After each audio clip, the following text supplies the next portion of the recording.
My name is Reverend Kelly Wilkins, and I'm with Covenant Baptist United Church of Christ, and I serve there as the Minister of Social Justice and Reentry. And really, we are here today because we are here to fight for jobs in our community. The community that I serve in Ward 8, there's at least a 22.5% unemployment rate, and we believe it's much higher than that. We think it's closer to 30%. And people in our community want to work. And so what we're here today is to demand jobs from DC Water and the Sewer Authority. And the reason why we're demanding these jobs is because right now they have 11% hiring rate for major contract jobs in the city, and we believe that they can do better. So we're going to pack the place tonight, and we're going to not only demand jobs, but we're demanding a pipeline to jobs instead of a pipeline to prison. And so that's why we're here, to get jobs. The contractor told us to come, that we would have to start coming in every week to renew this application. Every single week to renew one application. So we started going every single week. Then they asked us, they changed the time once and asked us to come earlier. So we started coming early every week because our group of African American construction workers was making the white supervisors very nervous and very scared. What? Job? So we stood out in the rain and filled out these applications, hoping this time they take us serious. They didn't. No one got hired, and no one even got a phone call. Now I hear DC Water's plan for local hiring is to open another opportunity trailer. DC Water, we want a real opportunity. That's right. Not a trailer. That's right.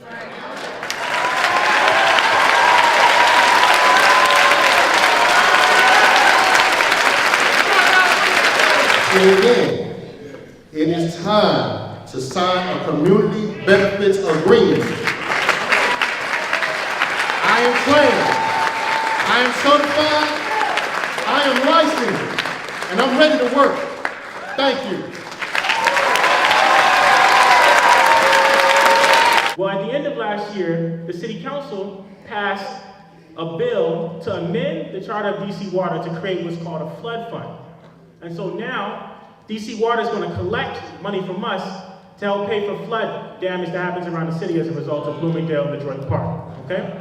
And I use that as an example to show that with the proper political will, the City Council can push DC Water to do some proper things, okay? Billions of dollars of great deal of money being paid and no job for DC residents, no subcontractors for DC residents. And so Reverend Evans and Wynn, you're going to take a chart. Those who commit themselves, we're going to come back, hold them strictly accountable, not to keep talking about it, but to show what they have done. I support this bill. I will lead the efforts with Jack Evans and others to get this bill introduced into the council and passed the council. It takes several votes to pass the council. And so I didn't come just to talk, I came to act. You know, Marion Barry is a man of action. A man of action. One thing I know about LiUNA is they put their boots where their mouths are.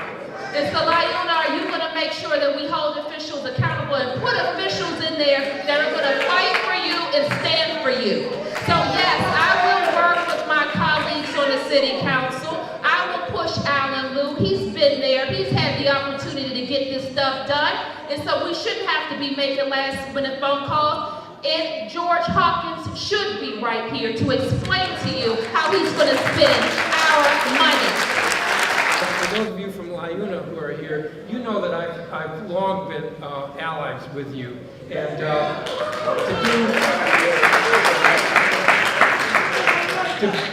I've been there with you. I will continue to be there with you. I've always been a strong supporter of labor, of organized labor, of the rights of workers, and the need for us to get more jobs for DC residents. Yes. With regard to jobs, as I've said, jobs for DC residents. So I'm there with you on this. I appreciate your activism on this, and I just want to acknowledge as well your activism in the past on housing and affordable We are housing. going to construct these sewer and water lines throughout our city, then our residents are going to be the ones who are going to benefit from them. And now, I want to pledge this to you tonight. I will take the lead on the City Council in working with WIN to put together the legislation and introduce it into Council to guarantee that the WIN's objectives that are outlined in that piece of paper are implemented by this government. So, together, Reverend Edmonds, yes, I support exactly the proposal tonight, the Community Benefits Agreement. I support that, but let me say to WIN, when we go to the battlefield, we need you to stay there with us. The Community Benefits Agreement from the baseball stadium is gone. There was a promise of 30% affordable housing to WIN, Reservation 13, and the mayor came in and said, let's put a training facility there. We needed WIN there with us. As we go into this journey, in this battle, and as our elected leaders, ones that choose to lead into the battle, we need you behind us. Don't leave us on the battlefield, because we do have to win together. When we win something like the Children's Youth Investment Trust, don't let the politicians destroy it. That was a win by win, and that's something that we cannot leave behind. So as we go out and we fight this, and yes, I support it 100%, when I look back, I want you with me. Thank you.